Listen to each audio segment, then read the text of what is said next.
Welcome back, family. 2018 was amazing, and wait until you see what we have planned for 2019. First up is one of our favorite people in the world, and someone we're sure you're going to find highly entertaining. Morgan Martinez works for a nonprofit that does international work to support and strengthen democracies. With the high-profile job in our nation's capital, we're excited that she had time in her busy schedule to talk with us about how she came to DC, the importance of hard work, her interesting family life, and where she sees her career going. You're going to love this one. It was one of our most enjoyable conversations. So take a listen to this one and be sure to let us know what you think. Let's go. Now it's recording. Yep. Look at that. Every so often Is there things like an work. outline? No, this is a conversation. It's not an interview. What kind of conversation? Well, it's a conversation that goes wherever you want it to. So usually what do you guys talk about? Literally whatever you want to talk about. You guys interview like famous people. You're famous. Yeah, right. Come on, man. You have worked for.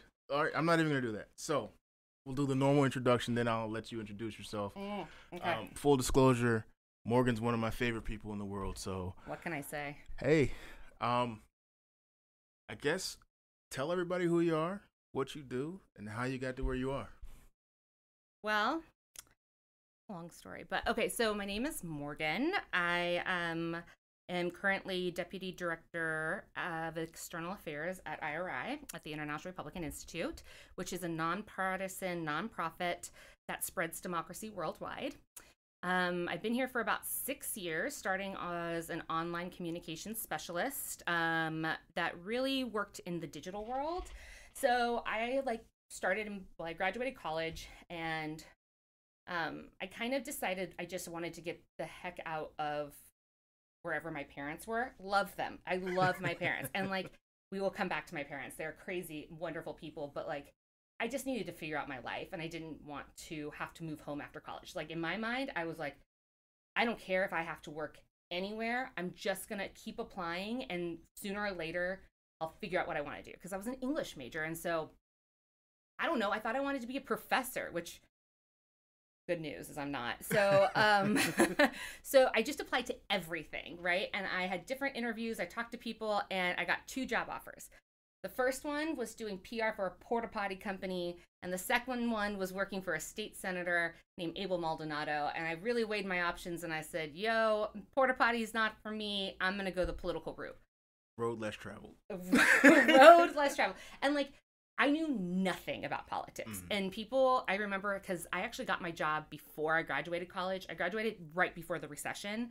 So literally 2007. So people were still kind of starting to struggle to get jobs. And I remember there were all these poli-sci majors being like, how did you get a job in politics? And I'm like, I don't know. I answered a Craigslist ad. Literally, it was a Craigslist ad. That's how desperate I was to not move home.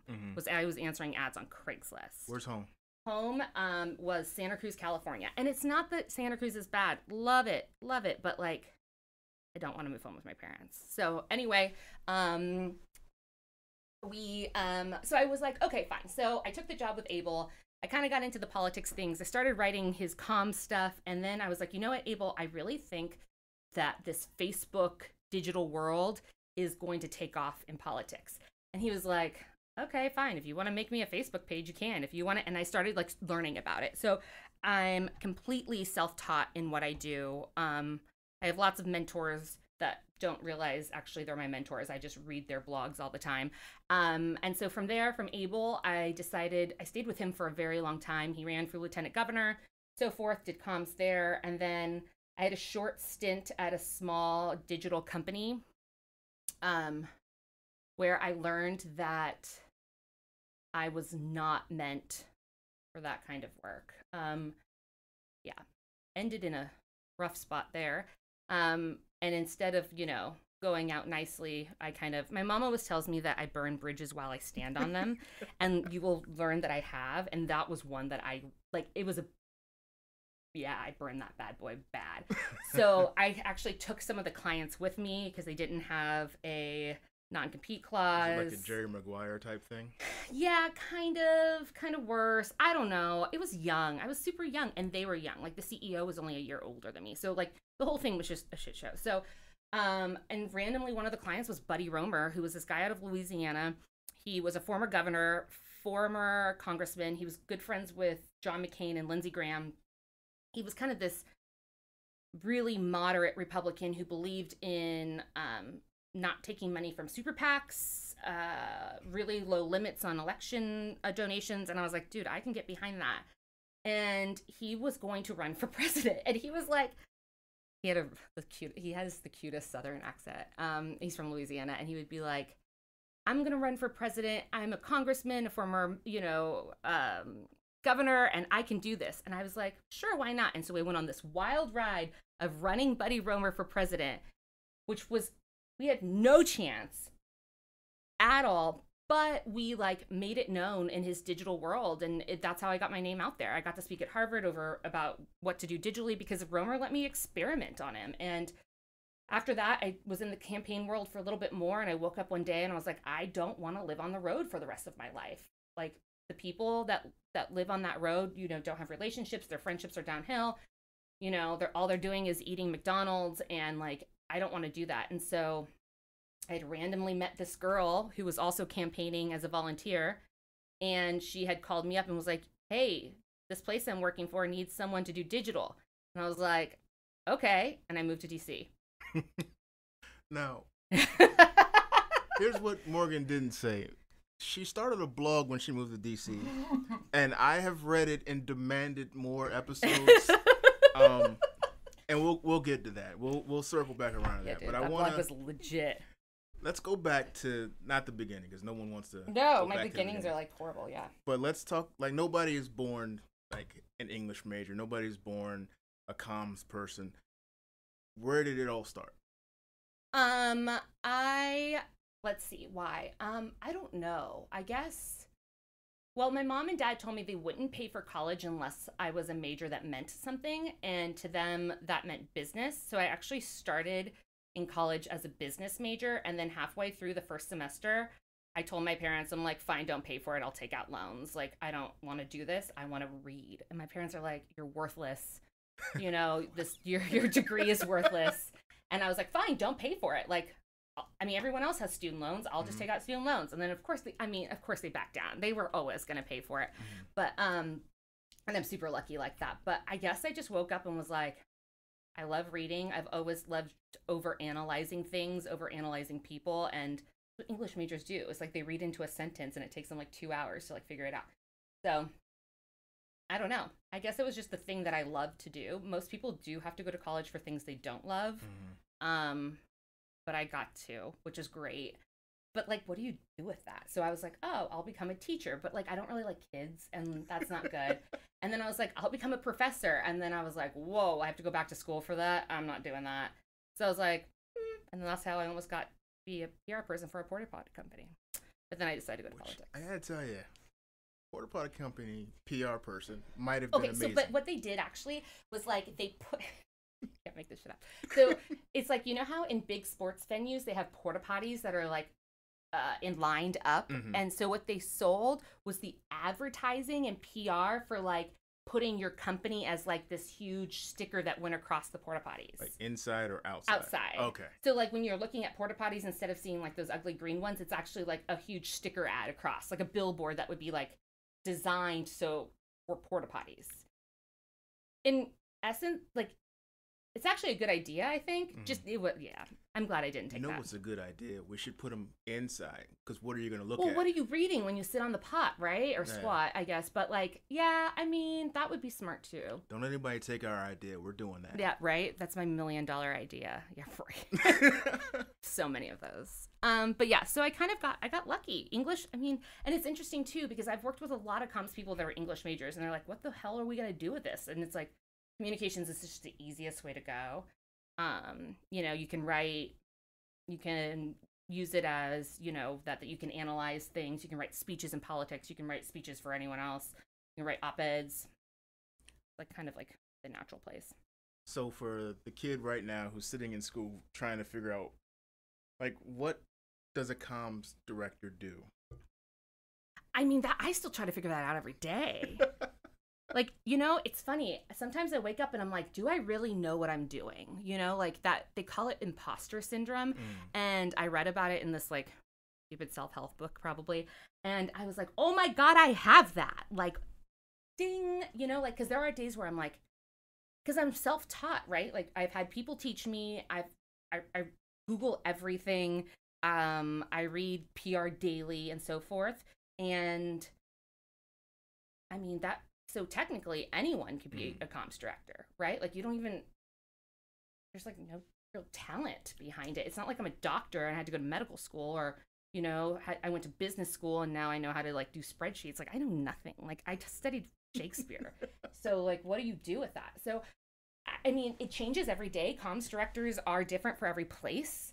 It also matters how big your team is. Here we have a really small team. So, I rely a lot on my staff, but we really try to message our work to our target audiences, whether it's the American people, the Hill, the administration, people overseas. And it's talking, my favorite thing about comms is that it's talking to somebody that it's like having a conversation. It's trying to figure out, it's strategic in the ways of, okay, my target audience speaks this way. How do I match how they speak? How do I bring it to their level? Whether that level is higher than the things that we're trying to talk about or that level is like lower. So it's trying to match the mood. And so my way, it's kind of like trying to figure out a puzzle. And so I kind of like it for that. But it really matters day to day where you're at and what a comms director does. It's a cool job. I mean, I'm a deputy, but we kind of are in this 2-deputy system. So we don't really have a director. And it's great. Like we kind of do our own thing. So it's nice. But I would love to see what a comms director does with a team of like 18. I mean, that's a huge job. But our little team of 5 just keeps chugging along. You mentioned imposter syndrome or Yeah. whatever it is. And I think that to some degree, everyone who's been self-taught suffers from it.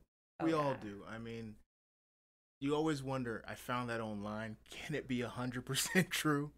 But also, that makes you work harder, though. Like, I feel like, having been self-taught myself, you work harder because you're constantly worried someone's going to come in and be like, we've discovered that you're not the person. That's exactly the problem. Like, my biggest fear is someone coming in and being like, yo, your digital person's been doing it all wrong. And I'm like, how am I supposed to know? I mean, now there's school for these things. Like, not that I'm that old, but like I said, I graduated in 2007, but there are younger people that are coming in that have majors in digital media. And I'm like, I Googled it. It was a good hunch, and it does make you hustle. I've always been one of those people. I think that like, I have always realized that I'm never going to be the smartest in the room. I'm just not. I was a good student. I've done well, but I've always been like C+ to B+ student. Like, and that's with working, like that's actually trying. That's not me like just floating by school. And so therefore I'm never going to be the smartest, and I might not always have the right answers, but I will out hustle anyone. Like, if you need me in at 6 a.m., I will be in 6 a.m. and I will have a smile on my face. And if you need me to work till 10 p.m., I'll do it. And if I'm answering emails at midnight because there's a problem, I'll do it. And that is definitely, I think, has gotten me as far as I have, and very quickly, because I think that a lot of people rely on how smart they are and how well they've done at school, and that they can, rely on always having the right answers. But that, in our business, like, the right answers doesn't mean anything. What we need is to proactively do things. And like, if you can't do it and you're not willing to give 110%, then you're going to get cut from the team. And so I think that I always tell people, a couple weeks ago, I had somebody be like, will you talk to my younger sister? She really is into comms and she just got out of college. And I'm like, well, I'm not sure if I'm the best person to talk to. But this young lady came to me and she was like, she had really good questions. She's like, what do you look for in resumes? Like, if I get an interview, what do you want? I'm like, I want someone who's going to say, I will out hustle anyone, that I'm going to be the person to do what I need to do. And it's not that I'm going to take extra time to do it and overwork and not have a life balance, but it's that if it needs to be done, nothing is too low to do it. Like, I'm kind of like one of those people that if there's a banner that needs to go up and people are doing other things, I'm not going to stop a junior staffer from doing their stuff to go help me with the banner, I will sit and steam the banner on the ground if I have to. Shit needs to get done. And I think that's a quality that outweighs a lot of other things. Okay. That was one of those moments where you're like, well, I heard that and true. I have no follow-up. Well, I mentioned your blog. Oh, yeah. And if you haven't been able to tell by now, Morgan is like super personality. She's one of the best people you'll ever meet. It's bad.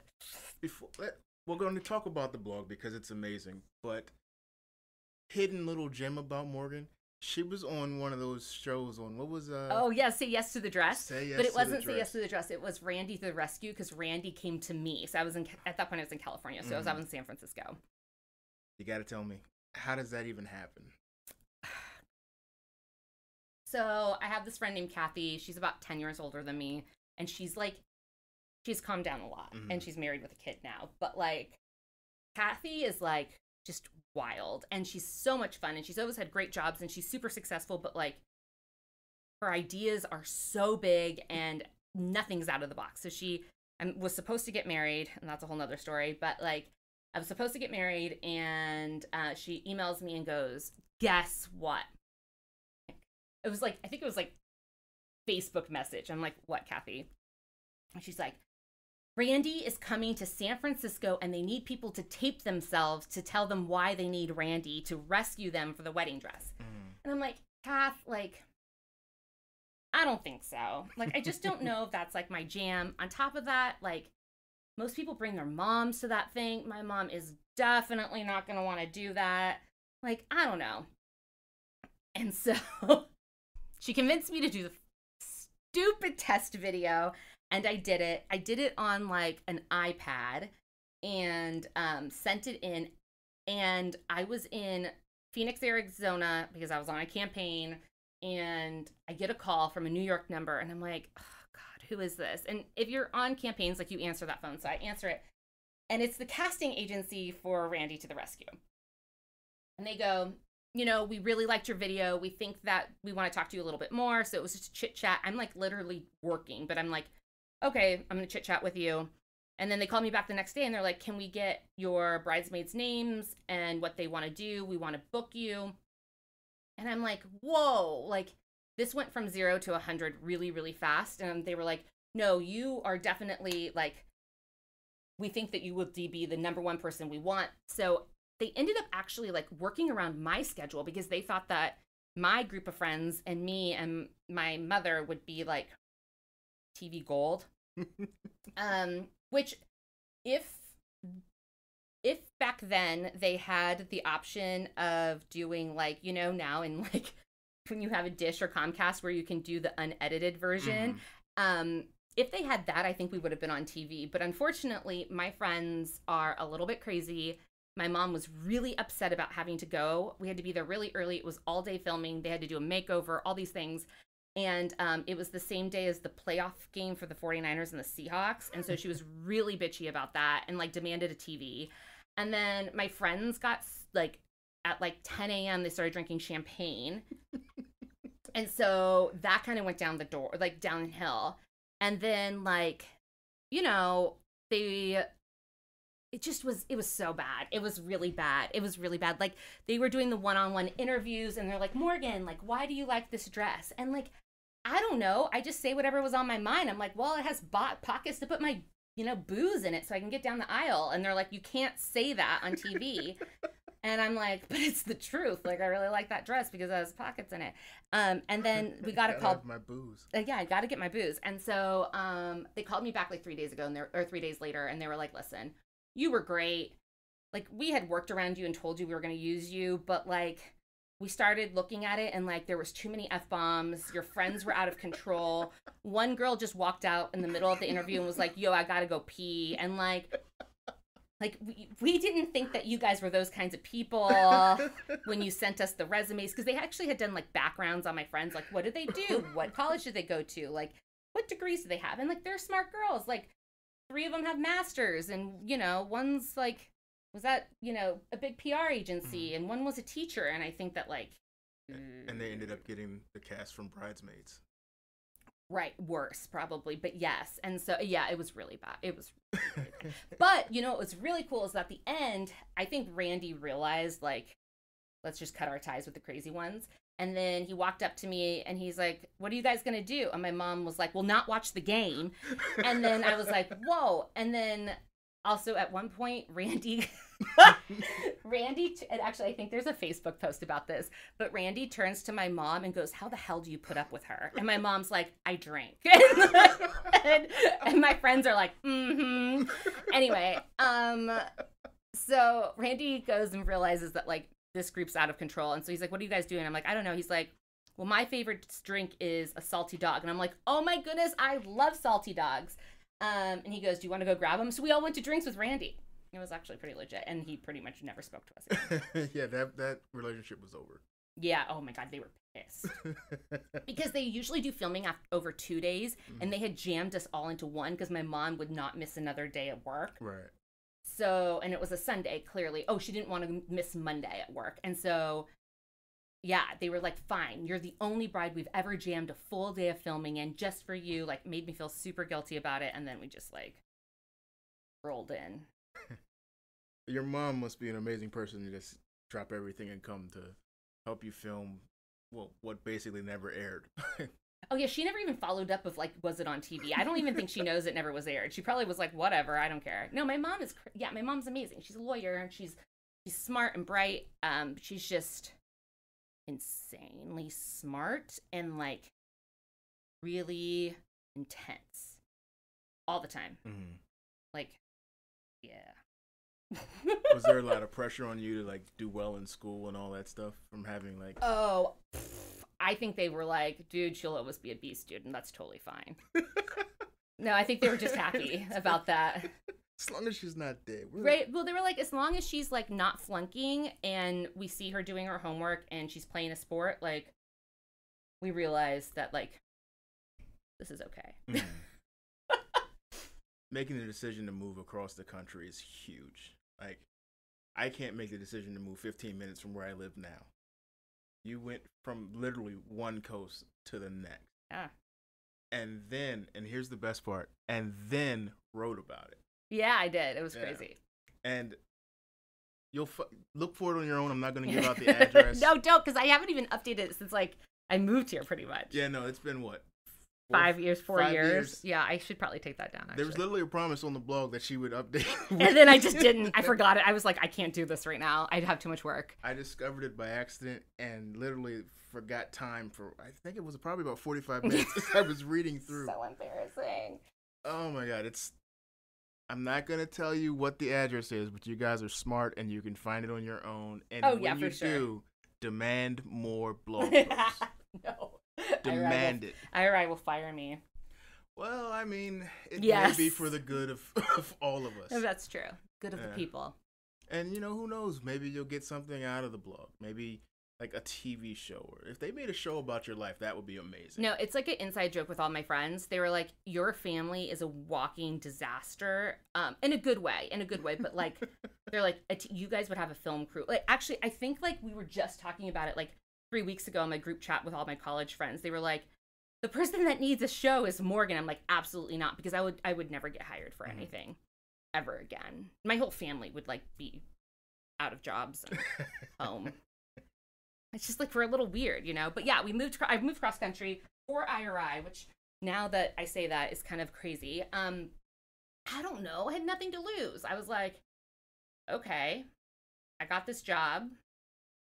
I don't really want to work in California politics right now. I just got off a national campaign, so I kind of want to, like, do something else. I was like, whatever. So I just picked up, I packed everything I could. I rented a minivan. Mm-hmm. Yeah. Because I had a dog named Bubba at the time, and I had read horror stories about shipping your dog in the airplane. Remember that, because we're going to come back to the dog. You're going to love that. Yeah. Oh, God. No, different dog, though. This is Bubba. Okay. So I got Bubba when I was, like, 23. He was, like, on death doggy row, and he was a half pit bull, half pointer mix. He was the love of my life. Like, I still, like he passed away, but he was like my everything. And so anyway, so I read these like horror stories of like dogs, you know, die on Delta, and I'm like, fuck. So We're sorry, Delta. Yeah, like sorry, Delta, but I really think it was Delta. And so anyway, note to self. So I'm like, okay, I can't ship him. Like, I can't put him on a train. He was like a 60-pound pit bull mix. I'm like, so I was like, okay. And then also, I had a car at the time. So at one time, I was like, you know what? I had a Highlander. Like, I'll drive the Highlander cross country. And then I tried to figure out parking in DC. I had like gotten an apartment sight unseen because I didn't have time from the day that they offered me the job to actually come out here and pick an apartment and go back. Plus I was on a budget. And so I was like, okay, I just picked like a place that I knew was safe and got like a 400 square foot apartment in DuPont for like way overpriced, and was like, okay, whatever. At least I know I'm safe. I know DuPont Circle well enough that I know how to get to work. Like, this is a new city. But parking was like $300 a month. And I'm like, I'm not doing that. So I was like, okay, Highlander is out. Got to sell that bad boy. I'm like, what the heck am I going to do? I'm like, you know what I'm going to do? I'm going to rent a minivan and drive it across country. So I did. So I rented a minivan, swear to you, everything that I could fit in that minivan. I had nothing else shipped. I bought a bed here. That's it. Everything else, all my possessions, right? Everything else I either gave away or sold. I convinced my friend Melinda that it was a good idea for her to come with me. She was like, listen, I don't have much vacation time for work, so I can only take 4 days off work. And I want to stop at Graceland. I'm like, okay, fine. 4 days, Graceland, whatever you want. I just don't want to do this by myself with the dog. So me, Melinda, and Bubba, the 60-pound Bubba pit bull, get in this minivan and drive from Santa Cruz County to Washington, D.C. in 3.5 days. Jesus. So we went from Santa Cruz to Albuquerque, New Mexico the first day. We got stopped by the police in Arizona, and he pulls me over, and I'm driving. And like, I mean, the car is packed. You cannot see out the back. You can't see out the windows. Melinda's like can barely sit. There's stuff in, like, if there was a crevice, there was something in that thing. And so the cop like rolls down his window. The dog's in the back and like leaning out the window, like, help me, Jesus. These people are crazy. They have like, they have kidnapped me, these crazy women. And Melinda does musical theater. And so we were like blasting. We had a theory that we wanted to listen to a musical that was for every state or something. So like in Oklahoma, we listened to Oklahoma, and there was other ones, but we couldn't think of one for Nevada. And so we did something. Oh, we did like Wicked because it had gone on tour in Vegas or something. Anyway, so we're like singing, like all of a sudden I look back and I'm like, fuck, dude, it's the police. And I look at my speedometer and I'm at like 95.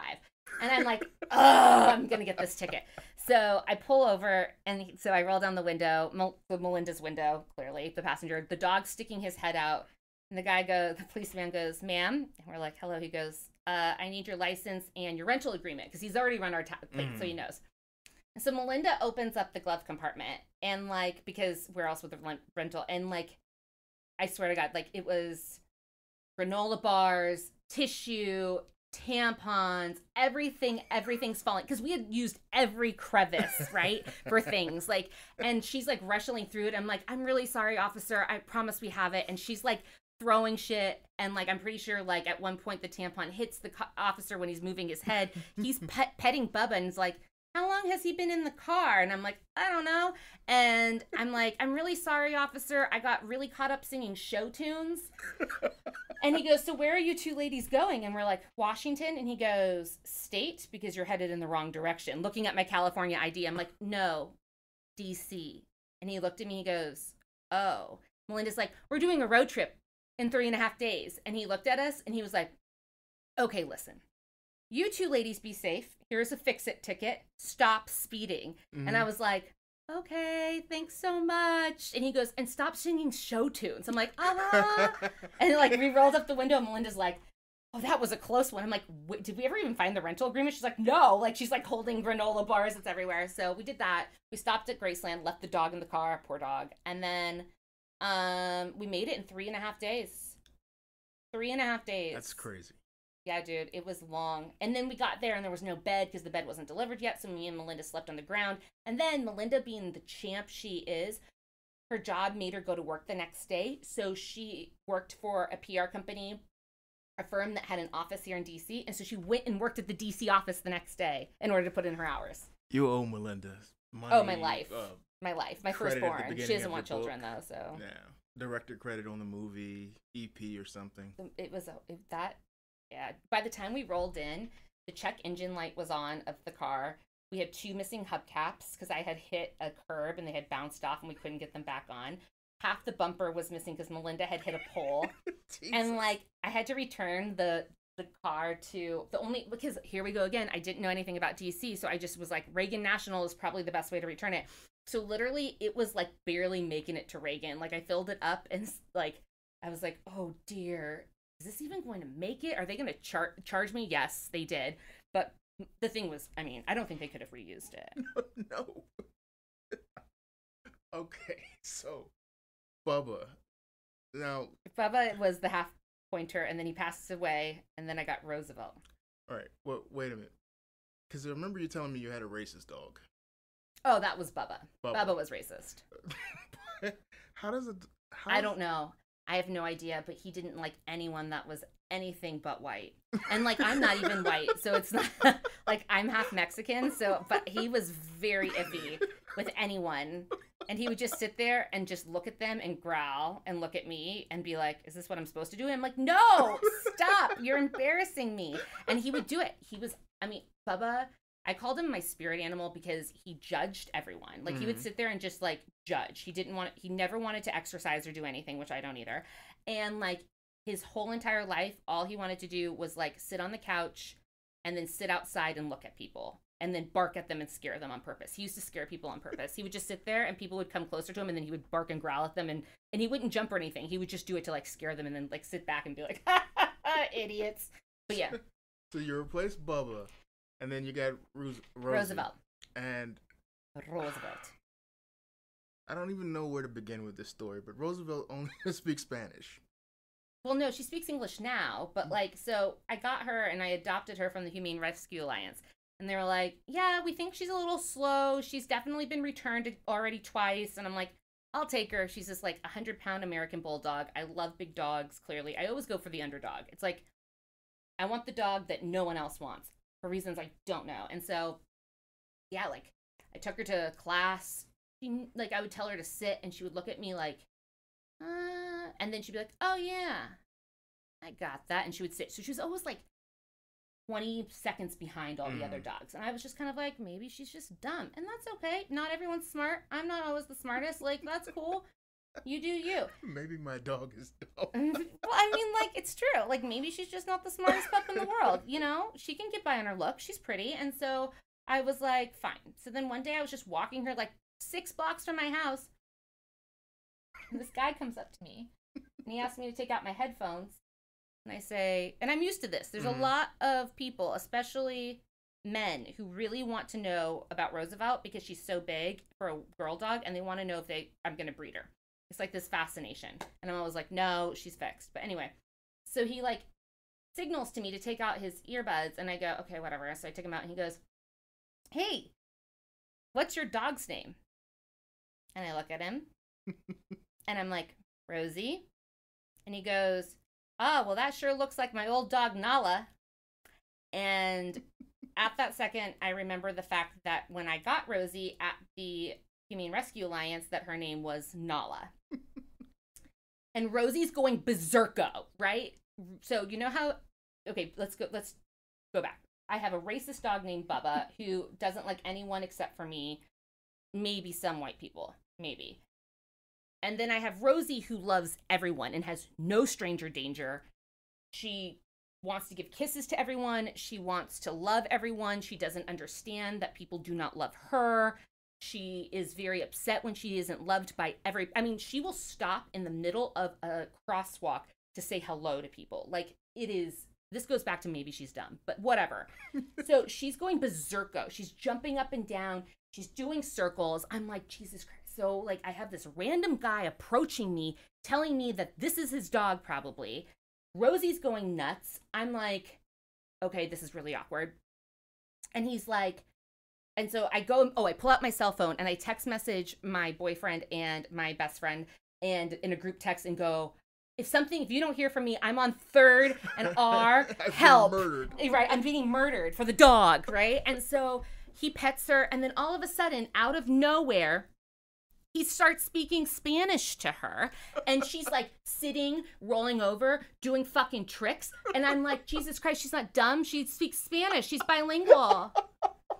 And I'm like, fuck, you know? And like, I'm like, okay, well, that's the first thing. And then like, he goes in about the fact that, you know, he gave his dog to his sister to watch, Nala, aka Rosie, when he went to prison, and that like his sister was supposed to watch Nala, and that you know that that Nala then he got a letter from his sister in prison that said that Nala ate too much, which is this is not a lie, and that she had to give her away. And I was like, this fucking guy's gonna ask for his dog back. And like, I've now had her for like, it was a while. I bet you it was over 3 months. And I'm like, I'm not giving the dog back. On top of that, I had to donate $300 to the Humane Rescue Alliance. Fuck that. Get your own fucking dog. And so then he's like, do you know she's a purebred American Bulldog? I'm like, no, how am I supposed to know that? I adopted her. Anyway, I mean, he didn't ask for her back, but then he asked for my cell phone number. It was kind of awkward. And then I was like, the only thing I could do was give him my work number because it was the only number I could think of off the top of my head. And I figured IT could block him if I really needed to. And he like text messaged me and was like, she really likes frozen bananas, which she does. And like, I mean, nice tip, dude. But like, thanks, you're not getting the dog back. Right? But like, what do you say? Like, I'm like, okay, really gotta go now. And like, Rosie was so happy to see him. And I'm like, this is like what hell is. But yeah, she's bilingual. So somewhere there's a guy out there looking for his dog, and he's gonna just spring Well, up no, one day. I'm not sure. Who knows? I mean, it was really fucking awkward. It makes for a really good story though. And she does tricks in Spanish, you know? It's a great, like when I have a party, I'm like, do you want to see my dog? She does tricks in Spanish. But you don't speak Spanish. None. My last name is Martinez. My dad spoke Spanish only till he was 12. I don't speak a word of Spanish. So you got a dog that would prefer you speak Spanish. Yeah, and I can't speak it. Yeah. I mean, I like took it because I'm from California. It's like one of those things like they do it in Catholic school. I went to Catholic school, but I took it in high school and I opened up the test and like couldn't even read the questions for AP and I had to walk out. Like I was like this. The best hustle I ever heard. I knew a young lady. She was from Venezuela, and she convinced the school that she was not like a native speaker. So they put her in like regular poor American learn Spanish. She's passing with straight A's. I'm telling you, the school system's really fucked up. Listen to this. So when my dad was young, now I'm not saying that like it's probably changed a lot, and I'm not saying this is a bad thing, but like, so my dad was born in 1952. So anyway, he doesn't speak English. My grandmother pulls him from Texas to California because they are poor, and she's told that the roads are paved with gold, and like that she would get all these jobs and all these things. And on top of that, she really hated my grandfather at the time, and so she was like pulling my dad away from his dad's crazy family because his dad's family was even crazier than I can even discuss. So anyway, they pull him over and they're like, they put him in class, and for like 5 months, I think 4 to 5 months, he went home. My grandmother asked he was doing. He was like, fine. And then my grandfather comes back to find his son because, hello, his wife took him, right. Which I would consider kidnapping, but it's 1952, so who knows? And my dad goes, my grandpa goes, Emilio, in Spanish, Emilio, like, how's class? And my dad goes, I don't know, Dad. Everyone looks the same. My grandpa goes, what do you mean, Emilio? And they call him Junior. What do you mean, Junior? My dad's like, you know, Dad, need I remind you? I think he's like, no. Side note, neither my grandmother or my dad can confirm when my dad moved to California. They have different years. My dad thinks he was 7. My grandmother thinks he was 12. Large difference. That's a 5-year gap. Yeah. And my grandfather's dead. So who knows? No one knows. No one. So who knows how old he is? We're going to go with 7 though. And so my grandfather's like, Emilio, what do you mean? And he goes, Dad, everyone looks the same. So my grandfather was like, my dad always says I'm just like my grandfather. So I can only imagine that he was just like, well, I'm going to go figure that out. And so he went over there and he realized that yeah, everyone kind of did look the same because he was in the class for special needs and everyone had Down syndrome because they thought he was a mute. But in reality, he just didn't speak English. So my grandfather's like, he's not a mute. He doesn't speak English. And they're like, well, how are we supposed to know? And my dad's like, I don't know. Talk to him. But yeah. Oh, man. Yeah. That girl, she actually ended up getting caught. And then they switched her to Spanish for Spanish speakers. And then she started failed? flunking. Well, of course. Because her parents spoke like colloquial Venezuela. It's different. Yeah. It's totally different. Like, I don't know why I'm talking like I know this because I don't know shit about Spanish, but it's like my dad can read it and write it, but it's not real Spanish. Like, it's very different than what people are taught in schools. It's like Spanglish. Yeah, it's not good. I only know enough how to order like drinks at the bar. Food, bar. I went to Cancun at junior year of college. I know how to like get around Cancun. Is that guy your boyfriend? I also know how to say that in that's, Spanish. I mean, kind of shady, but good. All right, we've covered so much. And we didn't even get into the part that my great grandmother, the witch, that was the bootlegger. Wait. Oh, God. You remember that? Oh my God. I don't even know how to unpack that one. Well, so remember when I said my dad left Texas because my grandmother was trying to run away from the crazy family? So my grandfather, so I've never met half of these people either, right? Like, they all died very young, and we'll go into that in a second. But so the reason why they were running away was because my grandfather's family, from what I know, was actually wealthy in the Mexican world. And Mexican by, I mean Texan. All grandparents were born in America, and great-grandparents were born in America. But, like, they were considered for instance, my dad had to drink out of the colored water fountains growing up in Texas. So they were kind of in that segregated, they were segregated. And in this town in Texas, only white people could own businesses. Everyone else was kind of shunned, or they would just make your life miserable, except for the Martinez family, because it was a dry county, and my great grandmother was the only bootlegger. That's amazing. It is said, and there's no way to confirm this, but the rumor is that's because she shot the other bootlegger. Oh, God. Knowing the stories, I think that might be true. Anywho, so listen to this. So she convinces the town that the only mechanic could be her husband. So they have money, right? And they have she also had a dream before she had kids that if she didn't name them with E's, they would all die. So she had Irbe, Elfago, Emilio, my grandfather, Emma, Elda, and there was one more that died at a young age. But yeah, all of them E's. Crazy names. So anyway, my dad says when he was a kid, he remembers that his grandmother, so my great grandmother, would pick him up, and she used to have a caddy. And it was, and she would pick him up and tell him, "Mijo, get in the car." And she would be with her two daughters, who were always like in leather pants and leopard skin jackets and like furs. And my dad would get in the car and sit next to the huge rifle, right? Like the shotgun. It was a shotgun. And his job was to open the beers while his grandmother drove with the two sisters down to Mexico to buy booze. And so they would get over the border, buy booze, and then also buy parrots, because I guess there was a big need for parrots in Texas. And so then they would buy the parrots in Mexico and then shove booze down their throats so they would all sleep and put them in the trunk. And then my dad says he remembers, like, then my great grandmother and her daughters would sit and party in Mexico and smoke cigarettes. And I think he said Parliament Lights. He would smoke Parliament Lights, and he would fall asleep next to the shotgun in the bar. And then she would pick him up, put him in the car, and take him home. No wonder my grandmother was like, "Peace out, motherfuckers. I'm not dealing with this shit." But the problem is they really had money, and my grandma was super poor, like no running water poor, right? And so she was like, how do I balance the fact that, like, they're the only reasons why we're surviving? But yeah, so that's how my dad grew up, is with this crazy woman. Like, and so, like, my dad said, like, her sons were out of control. They were always, like, carrying guns and crap. My grandfather, they were always, like, they ran around the town, because when it came down to it, like, the sheriff came to his grandmother to go get the alcohol. The parrots, though, is the part that... I know, that's how you know the story's true. I always was kind of like, this sounds like a fucked up, made up story that maybe my dad made up. But then you add the parrots and you're like, ooh, that's not something you make up. And the fact that they would, literally, my dad said they would open the two, it took two people to open up the mouth of the parrot and then shove the booze down it. And then, so then it would get drunk. And they had to be really careful because some of them died of alcohol poisoning. So you had to be careful. And then they would fall asleep and you just threw them in the trunk so they wouldn't fly around. And you would sell them. They were a lot of money.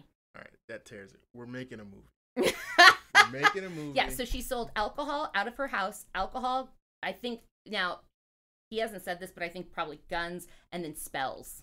Because that was the other part. She believed she was a witch. So she was a bruja. That's what she called herself. So she did, my dad said she probably made the most money actually selling her spells and casting spells on people. I mean, no wonder my grandmother was like, yo, get in the car, you're leaving. My dad says, he believed, and like I said, the story's fucked up because who knows how old he was. No one knows what the truth is. It could be totally, whatever, but they both agreed that it was actually, they had to take my dad in the middle of the night to get him out the door because they were worried that the Martinez family would find out that they had, pretty much kidnapped him to California. So we're doing the Hispanic version of Animal Kingdom. That's what we're doing. Oh, I'm totally down for that. My family was... And no, I mean, and my dad, we don't even talk to anyone. Yeah, I tell you, we got at least 3 seasons. You could do a whole season on the bootlegging, spell casting. I mean, and it was weird. When I was growing up, my mom said, you have to remember, my mom's white, middle class, white. And she said she walked into the house and she had left me for the first time with my grandma on my dad's side. And she walked in and she goes, and you were laying down and you had red fuzz on your forehead. And I asked Louisa, my grandmother, why does Morgan have red fuzz on her forehead? And Louisa goes, well, she had the hiccups. And my mom goes, okay. And she was like, well, that's how you get rid of hiccups is with red fuzz. And my mom's like, no, children just have hiccups. You don't get rid of it with red fuzz on their forehead. And I was like, that's when I realized you're not staying there anymore by yourself. Next thing you know, you're down in Tijuana with parrots. No, yeah, it wasn't Tijuana because it was Texas, but whatever it was this little, yeah. I mean... Now that I think about it, I've come a really long way. How did, actually, how did my dad survive? I'm really thinking about this now. Everything was going against him. Yeah. I mean, now, my dad said that too. He's, crazy. I love him. But, so he was getting beat. So finally, when they finally realized, he's not dumb, he just doesn't speak English, he learned English quickly. And then for long periods of time, he would just get beat up because he had an accent, right? And so he one day was woke up and was like, I'm sick of fighting. I'm just going to not have an accent anymore. And my dad said by the time he was and my grandma said this too, by the time he was in junior high, my dad has zero accent. And he didn't know English until the age is still questionable, but it's anywhere from 7 to 12 is when he first heard English for the first time. And this was probably at this point the 60s or... Yeah, well, he's born in 52, so that means he probably left to California anywhere between 62 is probably we'll give it a medium point. So yeah, it's the 60s. So then I mean at least California wasn't as segregated though. At that point it was getting better, but growing up in Texas, colored school, colored water fountain, it was bad. And he also, because he was poor and my grandma didn't want to take money from the bootlegger all the time, no running water, outhouse outside. So, he's done pretty well for himself. And, the fact that, he grew up also in the back of a car with a shotgun and, semi-dead parrots, that guy's a survivor. He's a hustler. My dad is a hustler. So was my grandfather, I've heard.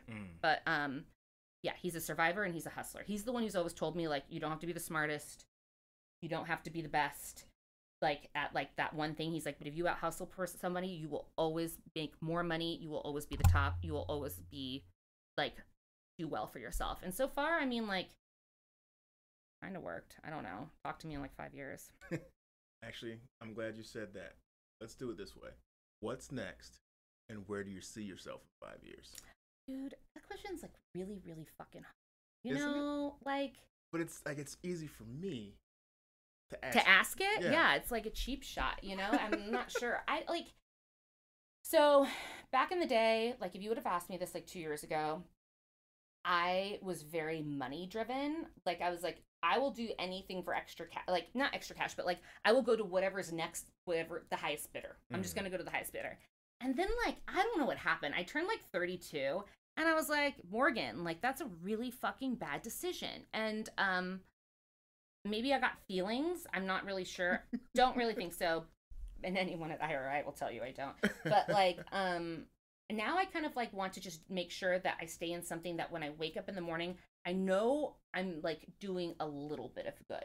Probably, I think my theory might be is like my life has like, I've done like skeptical things a lot of my life. So maybe this is the time to be like, yeah, right, to pay it forward. But like, I think that means more than money. So I think I want to go, you know, to a larger nonprofit, go be a comms director in a, you know, a nonprofit there, or even like a deputy with a bigger team. I wouldn't mind working for a cause that is more domestic, unlike us, which is international. But yeah, something came into me, and now I really feel like I just want to keep kind of moving that needle, whatever the needle that is. So, I mean, I guess we all have goals, but I think that for me, it's my next job, since I've been here for 5 years, will probably be the job that like is there for a really long time, like right? Your forever job? No, because like, well, maybe if I have to work for a long time, which looks like I will, because I'm not making a whole bunch of money, right? Well, we are going to sell a film. Right. We can sell my dad's life story. I'm telling you, whoever writes my dad's life story, I will talk to you. We can write it down. The man is, I mean, there's hundreds of hours of that craziness. I'm thinking Leguizamo.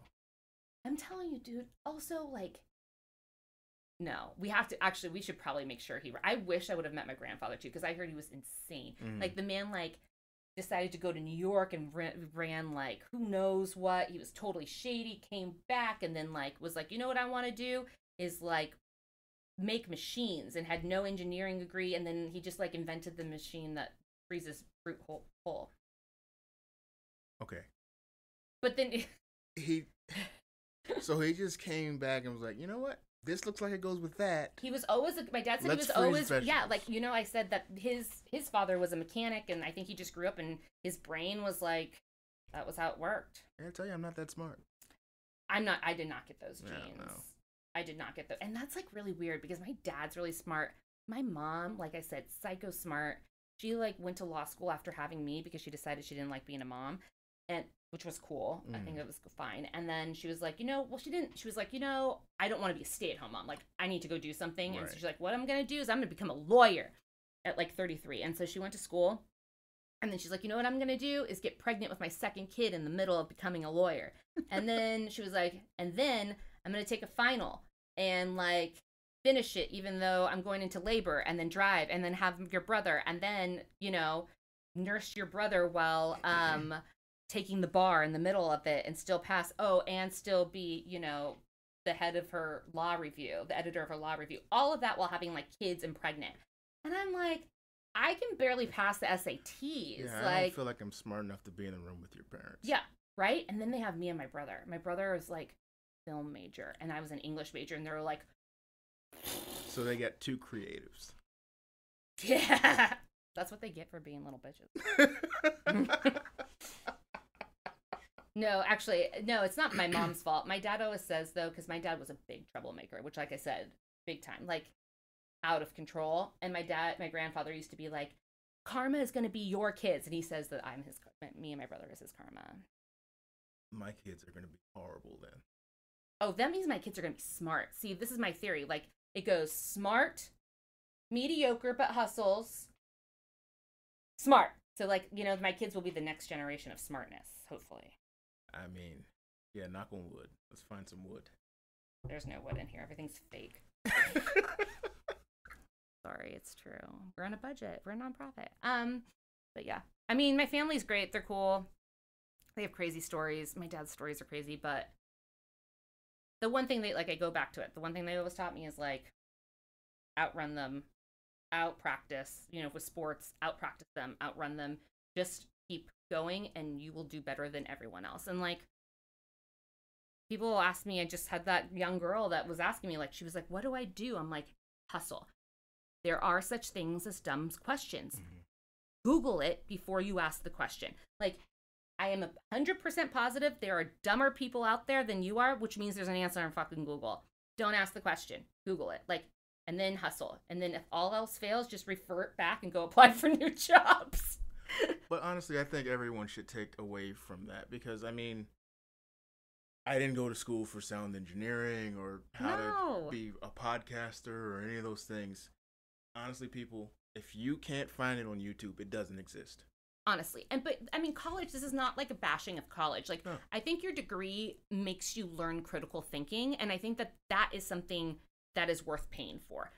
But everyone tells you, you expect these 18-year-olds to pick their majors and they're just happy to go and party. And that's fine. But like, your major does not define you. It's not going to matter unless you're going to be a pre-farm, a pre-dent, you know. I hate to tell people who are doing pre-law, but that's fake. And like, it is. My mom was a community studies major at UCSC, which is UC Santa Cruz. And back then, because Santa Cruz is Hippieville, they only gave pass and fail grades. P and F.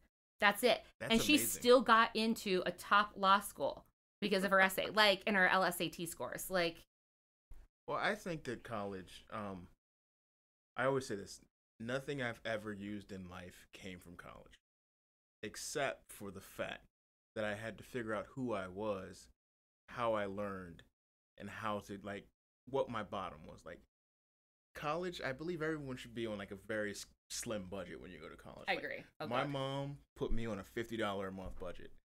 You better believe I figured out how to live. Because, I mean, that $50 was gone in a week. You're fucked. And no. I'm like, you know what? Maybe walking up that hill in the snow to go to a job might not be the worst option. I think also, but like, okay, so I learned planning, right? I learned how to budget my time. And you know what? I learned how to make sure that, you know, I could get here or there without a car or with the car, or make sure that I could balance class and a job. You know, I had make sure I have enough time to see my friends and party and drink and still get B's because that was what was acceptable. But like, also, like I said, I think it was critical thinking skills. It's the fact that even I was an English major that, you know, you still had to like read things and go through the ideas and pull out the pieces and stuff like that. Like, I use that every day when I'm reading op-eds or I'm reading newspaper articles and I'm trying to figure out how to make it work in the work we are in, right? Mm-hmm. How does this apply to my day-to-day life and my job, right? And those kinds of skills, you don't learn those in high school. You learn those in college. Yeah. And so it doesn't really matter if you're, an English major or a PR major. As long as you're gaining those kind of skills, I think that's all that matters. And it doesn't, and I mean, I hate to say this, people are going to kill me for saying this, but like, I look at job resumes all the time and I don't care if you went to Stanford. Like, I just, the truth. I do care if you Stanford. They're not the smartest. I mean, God bless you, Stanford. If you want to sponsor us, feel free. Yeah, right. We'll take the money. But I've met some of your graduates, and not all of them. I mean, right. I mean, and then you have my dad, who I would actually say is probably one of the smartest people I know, and has really worked in this world and has gone very far as a VP of HR for Indian Motorcycles nationally, like huge jobs and stuff like that. And he went to community college when I was born. And then, well, he had to finish. He actually didn't realize he hadn't finished community college and had to go back. No. How do you... Don't ask. I mean, I'm telling you, he was, anyway. And then my mom was like, you have to go. And so he went to night school at St. Mary's, which is a good school. But like, no one ever asked him, hey, Emilio, at the age of 40, where did you go to school? Now, if you have your master's, that's different. Yeah. But like, this is another thing. I'm one of the few people here at IRI that's a senior staffer that doesn't have my master's. Here's another tip. Comms majors, masters are worthless in communications. We're just destroying your myths about education. But you know what? One of my old bosses here told me that. She was like, I was like, I think I might go back to school. Everyone here has a master's. And she goes, for comms, that's worthless. And I was like, okay. And then I thought about it. I'm like, she's right. What are they going to teach me? It's communications. Like, you can learn it on Google. Right. Now, if you're going to go get a master's in like international Right, something. right. Then that's different, but like, it's not gonna help me. I think the number one takeaway though is that what's that old cliche that people say? Hard work beats out talent when talent doesn't work hard, or something like that. I mean, I haven't heard that, but that sounds good. Yeah. But it's true though. Like, I don't think there's ever been any job I've ever had where the person who was smarter than me worked harder. No. And I always took their spot. Yeah. And I like taking the spot. You don't deserve it if I can take it. So, like, move. Stop being that dude. Right. I just, sometimes I sit and there are times when this goes back to imposter syndrome, though. Like, a couple of weeks ago, I'm reading something and I'm like supposed to be editing it because that's part of our job here.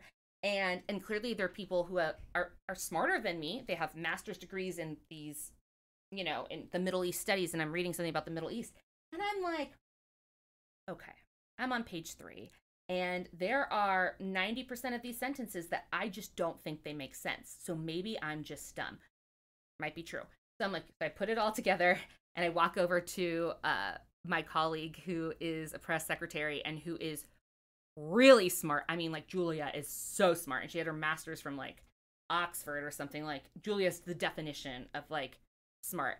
And I go, hey, Jules, I have a quick question. And she's like, yeah. I'm like, could you read this and just see if like it makes sense to you, and just let me know what edits you think. I just don't have time to look over it because I'm not going to admit to her that like I don't know what they're saying. These words don't make sense to me in this order. But like, I was like, okay. She came back to me. She goes, what the hell is this? These words don't make sense in this. Like, these aren't sentences. I'm like, oh my God, Julia, I didn't want to tell you that I was thinking I was just fucking dumb because these people have like doctorates in this. But like, I agree. That doesn't make sense. She goes, just send it back to them. I'm like, cool. You know what? I am of the firm belief that sometimes you just have to say, look, I don't know what this is. And, I say that all the time. Nobody have ever... Okay, there's a couple things I believe in. One, you got to say thank you. You got to acknowledge the person who opened the door for you. Yes, every time. Say thank you. 2, don't be the person who closes the door behind you. That, like, honestly, it's shitty. You should kill yourself. Yeah. And thirdly, acknowledge when you don't know something. Because nothing I've ever learned has been learned because I was like, well, I've got that. Right. No, and I'm a big believer of, like, admitting, being like, you know what? I don't know that answer for you, but, like, I will be back in 5 to 10 minutes because I'm going to Google it, or I'm going to go ask somebody else and be like, and I will have that answer, right? Because I'm giving them, no, I don't know the answer, but I'm giving them a solution of like, but don't worry, I'm not going to just leave you hanging. Right. And I've never had a boss ever be like, well, that's not appropriate. Yeah. Ever. Because they're just going to like, okay, go figure, what's 5 minutes? Nothing, right? Like, what's 10 minutes? What's a day? But I always make sure that I tell people, like, I don't know, but, and I give them a timeline. You can expect, if it's an easy answer and it's a Google answer, I'm like, or I need to go run up to someone and ask them, I'll be like, I'll be back in 5 to 10 minutes. Or if I'm like, fuck, if I know I need to go read a book about it, I'll be back in like a day, right? I've never had a bad reaction to that. And I think that is something a lot of people are scared of. They're also our pride a long time ago. Oh, like I said, we always knew we're not the smartest people in the room. Look, there are some things I'm going to get an A in. Right. And there's some things that I'm going to get that C, and I'm okay. Yeah. This is actually really a funny story. So I had I hated algebra. So one, talk about mother problems. I tested out of Algebra 1, which probably the reason why my mom was like, yeah, right, she tested out of Algebra 1. So I went to a all-girls Catholic high school, and I tested out of Algebra 1, and they said, you can go to geometry as a freshman. I was like, hell yeah, I can, and I'm sure now looking back, knowing my mom probably was like, she probably cheated or something and was like, get your ass back into Algebra 1. So bitch made me go back to Algebra 1, right? I was like, fine.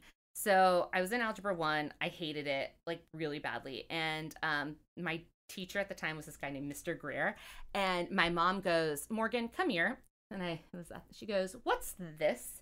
And at that time, they gave us progress reports. So it means that you were doing below average, right? I was like, it's a progress report. Duh. Like, hello, of course it's a progress report. And she's like, okay, why don't you read it? And it said, Morgan writes well. Morgan is lovely to speak to.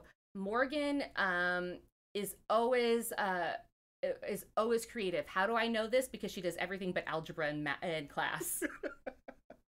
I was like, you're funny. And my mom's like, fix this. And I'm like, okay. My mom said a couple years ago, she's like, I still have that. Like, ethically, the best progress report any parent could ever get was like, your daughter does everything but algebra. And I was like, Mom, this wouldn't be a fucking problem if you let me take geometry. Oh my God, progress reports. I hated those things. Oh, dude, I didn't even care anymore. I'm telling you, like, C student. And where I went to school, like, because it was an all-girls school and it was, like, prestigious, which I still don't know how I tested into it either. That's another question. Actually, that's not true. I test really well, which is not mean I'm smart, everyone out there. Just because you do well in the SATs, that means nothing. It just means I'm smart enough to outsmart the test, right? Because it's a game, right? And this goes back to me loving puzzles. I love puzzles and that's how I think. But SATs, you get a point, right? For when you fill it in, you get 2 points off if you get it wrong, and you get 0 anything. So like strategy. Yeah, I just didn't answer the questions that I didn't know. Like, not that fucking hard. And all of a sudden I have this great test score, and I'm like, yeah, I do. You know. So anyway, so I test really well, but that's where it ends. But going to the all-girls school, they believed like progress reports were like for C students, and I was like, well, you better get your pen ready because that's all you're getting from me. Like, you might be getting a B+, you might get a B to a B+, and an A- in English only because I'll sit and read and I'll jump, through those hoops and write the essays because I can write well. But other than that, start writing them. I can write well, but I used to I was also incredibly, I like to say efficient. My mom would call it lazy. What I would do, especially in college, I took the speech class, and the teacher was, you have to be very careful what you put in the syllabus, because it said we had to give the speech. It didn't say I had to write it. So You're such a dick. You're a dick, dude. So I never did shit like that. So the informative speech, I went. Please tell me you did like the Gettysburg Address or something. No, I went an hour before class to the ASPCA's website and took their mission statement. That's not a speech, though. It is when I gave it. Also, because it was so well written, because someone had paid to get it written, it didn't even have to be the 10 minutes they asked for. It was 5. Took my B+ home. Oh, I would have. Oh, dude, I would have. If I was the teacher, I would have given you an A. I would have fine, you outsmart me now this time. Oh, she changed the syllabus next semester. Oh, I'm sure she did. Every speech I gave was from one of those things. What do you want to do for persuasive? Let's adopt a dog. I'm telling you, dude, I would have really busted out the Gettysburg Address. I would have been like, 407 years ago, our fathers brought forth a new nation, conceived in liberty and dedicated to the proposition that all men created equal. Yeah. Efficient is what it was. Efficient. My mom said when I was a kid, like every other kid, she would put me on a blanket, right? And you would put the toys around. And every other kid would like crawl to the toys or whatever. And she goes, and you would pull the blanket towards you to get the toy. And I'm like, I call that smart. Yeah. That goes back to out hustling people. All those other kids are dumb and exerting energy. I brought the toy to me. They're probably gas station people right now. Or Not that there's anything wrong with gas station people. Or went to Stanford. Who knows? Once again, Stanford, we will take sponsorship. But some of your graduates. All right. We could do this. We could do this all fucking day. And we will. This will happen again. I have great life advice. Oh my God. And I haven't even gotten into like half of the shit that like I've dealt with. I mean, I told you the parrots, but like. I gotta tell you, the parrots will stay with me forever. It's one of my people look at me like, and I'm like, I'm telling you the truth. Witch. And we talk about my witch sense here at IRI as well. It's a joke, but like. I always tell people, I'm like, I have a witch sense. It's because my great-grandmother was a witch, and they're like, okay. Wait, you know when someone's a witch, or you know when a spell has been put on you? Neither. So I'm really good at guessing random dates of things. Not sure if, like, I've already guessed 3 exact dates of when I thought people were going to leave IRI. Well, that might have just been wishful thinking. No, I mean, like, some of them were, but, like one of them... Like, the person wasn't even thinking they were going to go. Like, I don't know. Next time, we're going to have to talk about our survival plan and how we know exactly who's in our party. Well, I mean, anyone slower than me is in the party, so they get eaten first. Oh, no, you have to have at least one person who's going to be sacrificed. I mean, here, at least 4. I gotta tell you, there's gonna come a time when we run into another party and you're like, hey man, go talk to them. I don't know. And we gotta dip. I don't know. I think my big thing about that though is like I want to make sure that I have people that are not just from IRI. Well, I think IRI people would be good because they make it in these places where they have to like, pee on the side of the road and like have no bathrooms. And like, one time I was in a country where they were like, be careful of the snakes. They've been eating like the young children and like those kinds of things. And so those kinds of people, I would say like. You warned me that the snakes have been eating the kids. I'm getting back on the plane. I'm not even joking. In this little country called Timor-Leste, if you don't know it, you're not dumb. It just became a country in 2002, and when before I got on the plane, I had to Google where it was. So don't worry. But it has beautiful beaches. Beautiful beaches. It is, and the people are amazing and sweet and lovely. But the snakes will eat you. Yeah, no, joking. Like I asked to go to the bathroom, and of course you go on the side of the road. Life is life. And they were like, you have to be careful, and we're gonna stand out and watch because of the snakes. I have to tell you, it's like the pythons will take people down. I'm like, how bad do I have to pee? And at that point, I was like, fuck the python. I think the avoiding large snakes part of my ancestry has been bred out of me. And so I don't want to run the risk that a snake I won't know how to react. And I'm going to do something embarrassing. Like, I don't think you should be put in that situation because anything that happens after you see the snake, it's unfair to judge me by. I agree with you though. It's and I feel like anytime you're in other countries that there's different bacteria, there's different, foods different. Like that's the kind of interesting thing about IRI is that we have this weird bond that like everyone has seen everyone at their worst. Yeah. And so we don't talk about it once we go to DC, but while in the field we talk about it and we make fun of you. And because it's happening to you too, right? And then like you also like have this like weird bond because you're like, hey, I saw you puking on the side of the road and it accidentally flew in my hair, and you're like, that's no problem. God. But like those kinds of things happen, and like I guess that's why we all hang out together because we have these weird lives. Oh my God. All right, so we're doing this again, obviously. If your person likes me. Well, no, we're doing this again. And if you guys like me, my name is Morgan Martinez. You can request me.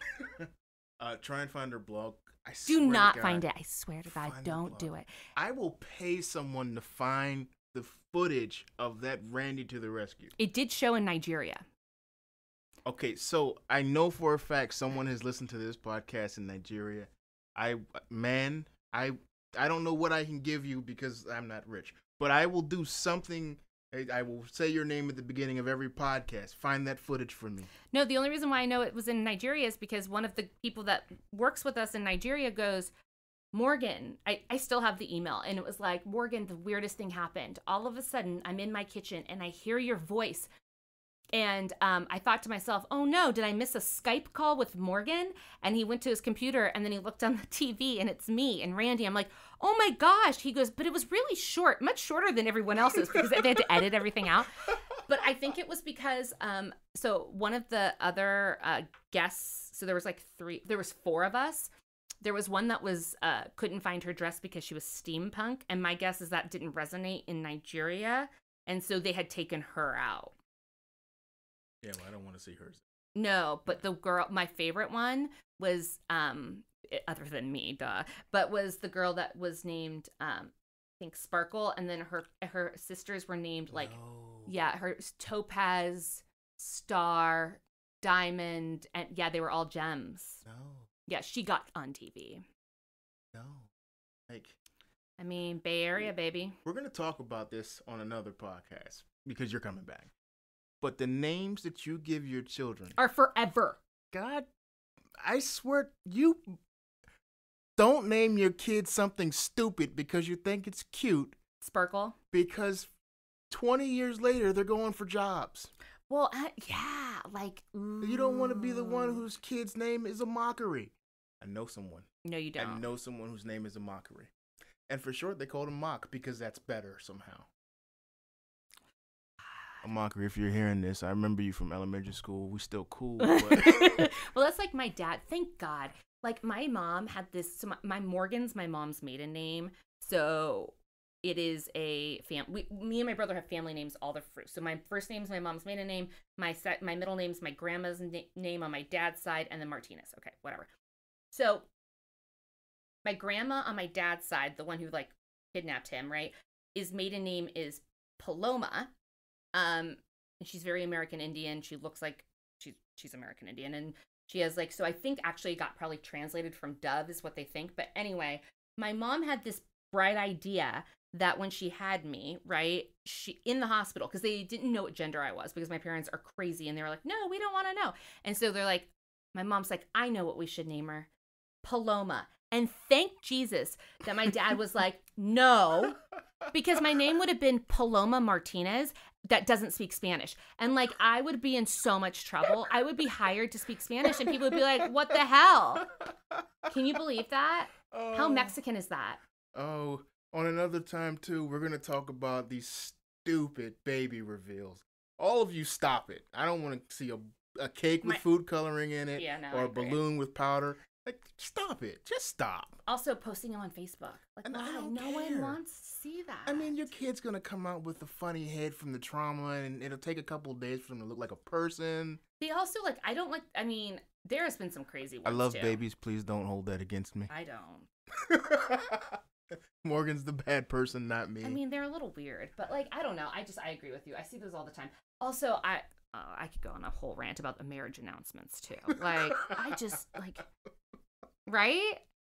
I know someone who paid to put their marriage announcement in the Politico, and all I could think was, no. I mean, if you have to pay for it, then no one knows you. No one knows you, and no one cares. You should stop. Just stop. I mean, just stop. Now I feel bad. I'm sure there's so many people listening to this, and they're gonna hate me. But like, woo, join the club. Honestly, will they though? Because I'm just telling you, they'll hate us. Well, you know, in college, we haven't even gotten to my college years, but which would be like 25 episodes. But there was a girl named, we're going to leave her name out of it, but she started a I Hate Morgan Martinez Facebook club, and there was a lot of members. I got to tell you, that means you're doing something right. Yes, you really disliked me. Either that or you're a sociopath. Ooh. Which I was looking up sociopaths the other day. Oh, God, I should have. But do you have a lot of the characteristics? No, I could see that. It didn't seem like such a bad life. Like, I just don't care about anybody but myself, and I'm okay with it. No, you don't want to do that. You might want to do that. I'm not really sure. I need to actually, you know what? I don't have an answer for you because I need to look up the definition. I'll come back in 5 minutes. And that's where we're going to end it. Until next time. So Until you have next to come time, back. I'll come back. Okay. Bye, guys.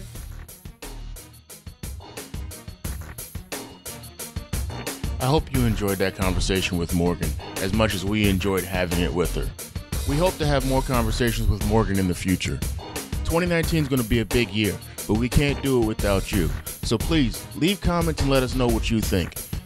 Reach out to us on Instagram at BrownstoneMG. Check us out on the web at viewfromthestoop.com. You can also find us on SoundCloud and on Facebook. We'd be nothing without your support, and we can never say thank you enough. Happy New Year, guys. And until next time, love.